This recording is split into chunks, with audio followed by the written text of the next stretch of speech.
जोया कपूर, ये नाम ही काफी था। दिल्ली के सबसे एलाइट स्कूल की स्टार स्टूडेंट, अमीर बाप की इकलौती बेटी। हर किसी के लिए उसकी जिंदगी एक सपना थी। डिजाइनर ड्रेसेस, प्राइवेट कार्स, विदेशों के ट्रिप्स। लेकिन जोया के लिए ये सब कुछ सिर्फ बैकग्राउंड था। असली दीवानगी थी जीत। जीतना मेरी आदत है, हार मुझसे बर्दाश्त नहीं होती, जोया हमेशा कहती थी। वो हर कंपटीशन में टॉप करती, हर डिबेट में ट्रॉफी ले जाती। टीचर्स उसे पसंद करते, लड़कियां उसे फॉलो करती, और लड़के, उनमें उसके लिए अट्रैक्शन से ज्यादा डर था। कोई भी उसके आसपास भी नहीं भटकता था। फिर एक दिन स्कूल में एक नए लड़के का ट्रांसफर होता है। आर्यन मेहता लंदन से आया था, कॉन्फिडेंट, शांत और आंखों में एक अजीब सी चमक। जोया ने उसे पहली बार देखा, लाइब्रेरी की कांच की दीवार के उस पार, और उसी पल कुछ महसूस किया। पहली बार किसी ने उसके ईगो को चुपचाप छू लिया था। आर्यन सिंपल था, पर उसका आत्मविश्वास बहुत तेज था। उसने जोया से बात करने में न झिझक दिखाई, न फॉर्मेलिटी। पहली ही मुलाकात में कह दिया, ट्रॉफी तो तुम जीत लेती हो जोया, पर कभी किसी का दिल जीता है? जोया हैरान रह गई। कोई उससे इस तरह बात कर सकता है, उसने कभी सोचा भी नहीं था। पर उसके ईगो को मजा आया। धीरे धीरे वो दोनों दोस्त बन गए। आर्यन ने जोया की फैंसी दुनिया में एंट्री ले ली, और जोया ने उसके सिंपल वर्ल्ड को समझना शुरू किया। पहली बार जोया ने अपने आसपास कंपटीशन के बिना किसी इंसान को देखा था। उसने आर्यन पर भरोसा करना शुरू कर दिया, और शायद प्यार भी। लेकिन जोया नहीं जानती थी कि आर्यन सिर्फ दोस्त नहीं था, वो एक खेल था जिसमें उसका सबसे बड़ा हार लिखा था। आर्यन का साथ जोया के लिए एक नशा बन गया था। जो लड़की कभी किसी पर भरोसा नहीं करती थी, अब वही जोया आर्यन से अपनी हर बात साझा करने लगी थी। स्कूल के हर कोने में फुसफुसाहटें थीं, जोया बदल गई है, उसकी आवाज में अब नरमाहट आ गई है। आर्यन ने उसके तेवर काबू में कर लिए हैं, लेकिन जोया को इन बातों से कोई फर्क नहीं पड़ता था। वो हमेशा कहती, मैं आज भी वैसी ही हूं, बस किसी ने पहली बार मुझे समझा है। मगर एक रात सब कुछ बदल गया। कपूर मैंशन में एक निजी पार्टी थी, सिर्फ चुनिंदा लोग ही आमंत्रित थे। जोया ने पहली बार आर्यन को बुलाया था। वो उसे अपने निजी जीवन की झलक दिखाने जा रही थी। पार्टी के बीचों बीच आर्यन एक कोने में छुपकर किसी से फोन पर बात कर रहा था। जोया उसके पास गई, लेकिन आर्यन ने झट से कॉल काट दी। कौन था? जोया ने पूछा। बस एक दोस्त, कोई खास बात नहीं, आर्यन ने उसकी आंखों में आंखें डालकर झूठ बोला। जोया का दिल जोर से धड़क उठा। उसकी अंतरात्मा ने उसे इशारा दिया, कुछ तो गलत है। अगली सुबह जोया को आर्यन का फोन मिला, जो गलती से कपूर मैंशन में ही रह गया था। फोन में एक छिपा हुआ फोल्डर था, प्रोजेक्ट ज़ीड। जोया ने वो फोल्डर खोला, और जो उसने देखा, उसकी दुनिया हिलाकर रख दी। आर्यन ने उसके बारे में हर छोटी बड़ी बात रिकॉर्ड की थी। जोया के पिता की व्यापारिक डील्स, उनके कानूनी छिद्र, जोया के निजी रहस्य, स्कूल के फुटेज, पार्टीज के छुपे हुए लम्हे, सब कुछ। स्क्रीनशॉट्स, वॉइस रिकॉर्डिंग्स, यहां तक कि उनकी निजी बातचीत भी। जोया का दिमाग सुन्न पड़ गया। जिस लड़के को उसने अपना दिल दिया, उसने उसका इस्तेमाल किया, एक मिशन के तहत। आईने के सामने खड़े होकर जोया ने खुद से कहा, उसने मुझे अपने शतरंज का एक प्यादा समझा, लेकिन अब मैं उसका पूरा खेल बिगाड़ दूंगी। जोया ने आर्यन का फोन चुपचाप उसकी टेबल पर रख दिया, जैसे कुछ हुआ ही नहीं हो। लेकिन अब उसकी आंखों में वो नरमी नहीं थी, सिर्फ बदले की आग थी। उस रात जोया ने अपने कमरे में समय बिताया। वो लैपटॉप के सामने बैठी थी, हर एक फाइल को ध्यान से पढ़ रही थी, हर स्क्रीनशॉट का मतलब समझ रही थी। आर्यन सिर्फ एक लड़का नहीं था, वो एक बड़े नेटवर्क का हिस्सा था, एक कॉरपोरेट जासूस। उसका मिशन था कपूर एम्पायर को अंदर से कमजोर करना, और जोया कपूर थी उसका शॉर्टकट। उसी रात जोया ने एक नया प्लान बनाया। अब खेल आर्यन का नहीं, जोया का था। सुबह जब आर्यन उससे मिलने आया, जोया ने बिल्कुल वैसा ही बर्ताव किया जैसा हमेशा करती थी। एक नकली मुस्कान, एक हल्का सा हक, और कॉफी का ऑफर। तुम्हारे बिना जिंदगी अजीब सी लगती है, जोया ने कहा। आर्यन ने देखा, सब कुछ सामान्य लग रहा था। उसे यकीन था कि सब सुरक्षित हैं, लेकिन जोया की आंखों में अब भरोसा नहीं था। बस एक ठंडी, सोची समझी चुप्पी थी। उसने चुपचाप कपूर एम्पायर के टॉप साइबर सिक्योरिटी एक्सपर्ट से संपर्क किया और बोली, मुझे किसी के सिस्टम का हर हिस्सा तोड़कर चाहिए, कानूनी या गैर कानूनी, मुझे फर्क नहीं पड़ता। अगले कुछ दिनों तक जोया ने आर्यन की हर हरकत रिकॉर्ड करनी शुरू की, उसकी दिनचर्या, कॉल्स, मीटिंग्स, सब कुछ। एक दिन आर्यन कपूर मेंशन आया। जोया ने उसे प्राइवेट थिएटर रूम में ले जाकर कहा, मैं तुम्हें कुछ दिखाना चाहती हूँ।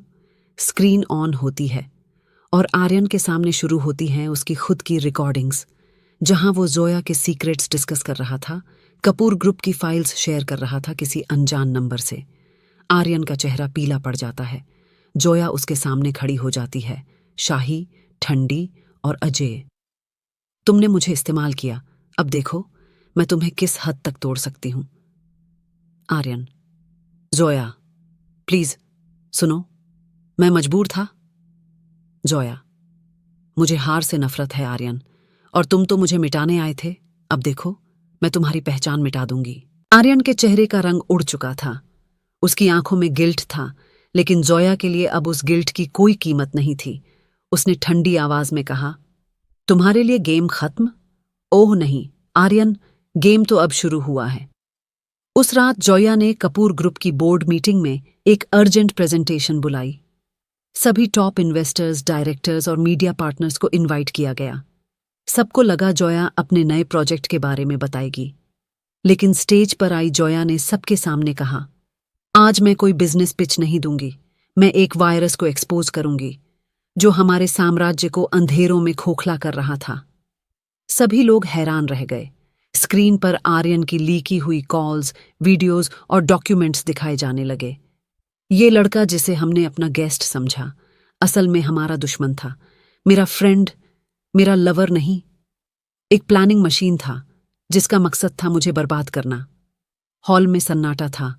मीडिया के फ्लैश चलने लगे, इन्वेस्टर्स के फोन बजने लगे, और आर्यन, उसकी इमेज, उसका करियर, उसका प्लान, सब कुछ एक ही झटके में खत्म। आर्यन हॉल के पीछे छुपकर जोया को देखता रहा। जोया ने आखिरी बार उसकी तरफ देखा। आंखों में आंसू नहीं थे, एक विजेता की आंखें थीं। तुमने मुझे ट्रॉफी समझा था आर्यन, पर मैं ट्रॉफी नहीं थी, मैं तूफान थी। उसके बाद आर्यन के खिलाफ लीगल एक्शन लिया गया। इंटरपोल तक इन्वेस्टिगेशन पहुंच गई, क्योंकि आर्यन सिर्फ जोया का नहीं, कई फैमिली का डाटा चुरा रहा था। कपूर ग्रुप का नाम और भी मजबूत हुआ। जोया ने पहली बार पब्लिक के सामने एक प्रेस कॉन्फ्रेंस में कहा, अमीर होने का मतलब ये नहीं कि हम कमजोर होते हैं, जब हम गिरते हैं तो उठते नहीं, उड़ते हैं। आर्यन पुलिस कस्टडी में था। मीडिया उसकी फुटेज छपे जा रही थी, हर न्यूज चैनल पर सिर्फ एक नाम, जोया कपूर ने एक इंटरनेशनल साइबर क्रिमिनल को बेनकाब किया। जोया काम थी, लेकिन उसके अंदर अब भी एक खालीपन था। एक सवाल उसके मन में बार बार घूम रहा था, आर्यन ने यह सब अकेले कैसे किया? किसी ने तो उसे भेजा होगा। जोया ने आर्यन की इन्वेस्टिगेशन फाइल खोली और उसमें एक नाम बार बार आ रहा था, एनआर। उसने साइबर एक्सपर्ट से बोला, मुझे पता लगाना है, ये एनआर कौन है? कुछ दिनों की ट्रैकिंग के बाद पता चला, एनआर मतलब नीलम राजपूत, एक पावरफुल बिजनेस वुमन, जोया के फादर की old rival. Years ago Kapoor group ने एक मेजर डील विन की थी, जिसमें नीलम का कंपनी बैंकरप्ट हो गया था। तब से नीलम रिवेंज के मूड में थी। उसने आर्यन जैसे लड़कों को ट्रेन किया था, इमोशनल मैनिपुलेशन के लिए। उनका काम था अमीर फैमिलीज के बच्चों के थ्रू उनका एम्पायर गिराना, और जोया उसका बिगेस्ट टारगेट थी। जोया ने अब डिसीजन ले लिया, आर्यन को गिराया, अब उसके मास्टरमाइंड को खत्म करूंगी। उसने एक साइलेंट लीगल स्ट्राइक प्लान किया। कपूर ग्रुप के लॉयर्स ने नीलम के कंपनीज के फाइनेंशियल्स पे इन्वेस्टिगेशन शुरू किया। जोया ने सीक्रेटली नीलम के टॉप पार्टनर्स को बाय आउट करना शुरू किया। 1 महीने के अंदर नीलम की 4 कंपनीज कोलैप्स हो गई। नीलम ने जब प्रेस कॉन्फ्रेंस बुलाई, तब जोया ने उसे मैसेज भेजा, तुमने मुझे खेल समझा था, अब खुद को चेकमेट कर लो। नीलम राजपूत की जिंदगी का सबसे बड़ा शौक था। एक 19 ईयर ओल्ड लड़की ने उसके सालों के एम्पायर को घुटनों पर ला दिया। उसने सोचा भी नहीं था कि जोया इतनी डेंजरस साबित होगी। जिस लड़की को उसने आर्यन के थ्रू इमोशनल वीक बनाना चाहा, वो तो एक चलती फिरती साजिश बन गई थी। जोया ने मीडिया से दूर रहकर सिर्फ रिजल्ट्स पे फोकस किया, हर लीगल लूपहोल यूज किया, हर इन्वेस्टर को मैनिपुलेट किया। वो हर उस बेस को काटती गई जहां से नीलम का नेटवर्क स्ट्रांग था। एक दिन कपूर मेंशन में प्रेस कॉन्फ्रेंस बुलाई गई। जोया स्टेज पे चढ़ी, माइक्रोफोन्स के सामने, कैमरा लाइट्स ऑन। उसने कामली बोला, मुझे किसी से लड़ने का शौक नहीं, लेकिन जब कोई मेरी दुनिया को तोड़ने आए तो मैं उसकी जड़ें उखाड़ देती हूं। जोया ने पब्लिकली अनाउंस किया, Kapoor Group is acquiring 70% stake of Rajput Industries, और आज से नीलम राजपूत का नाम बिजनेस दुनिया से मिटा दिया गया है। मीडिया हक्की बक्की। इन्वेस्टर्स खड़े होकर तालियां बजाने लगे।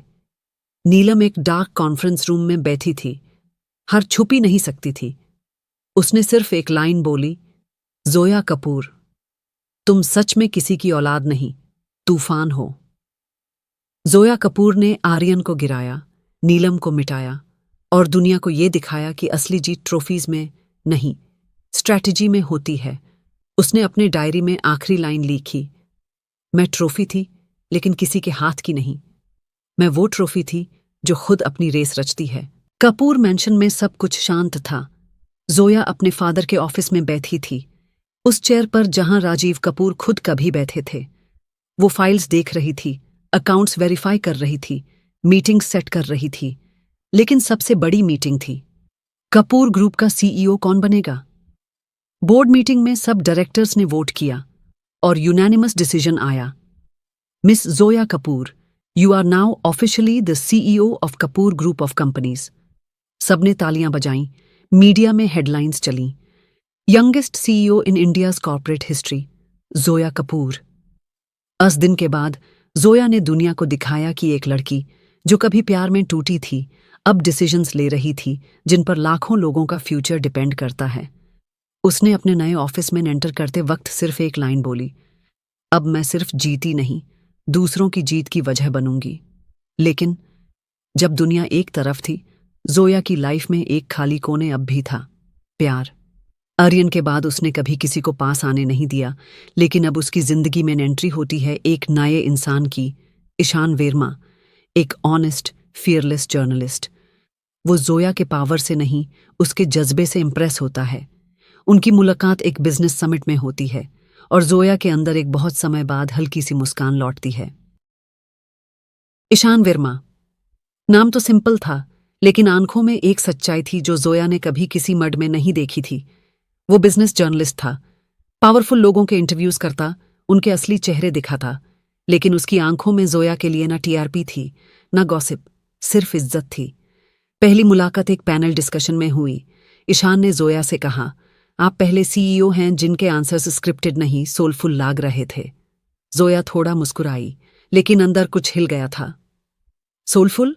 उसने सोचा, मेरे अंदर कोई सोल बाकी है भी। अगली कुछ मीटिंग्स में ईशान और जोया की और बातें होने लगी। वो उसे इम्प्रेस नहीं करने आता था, न उसकी ताकत से डर लगता था, बस एक इक्वल की तरह बात करता, और ये जोया के लिए नया था। एक रात जोया अपने बैल्कनी में वाइन ग्लास लेकर खड़ी थी। ईशान का मैसेज आया, अगर कभी कंपनी के शोर से थक जाओ तो किसी ऑनेस्ट साइलेंस में छुप जाना। जोया ने बिना रिप्लाई किए फोन बंद किया, लेकिन उसकी स्माइल उस रात उसके चेहरे से गायब नहीं हुई। एक दिन ईशान ने उसे एक सिंपल क्वेश्चन पूछा, जोया, पावर तो तुमने पाली, पर तुम अब भी अकेली हो ना? जोया कुछ सेकंड्स तक चुप रही, फिर धीरे से बोला, मैं किसी पे भरोसा नहीं करती।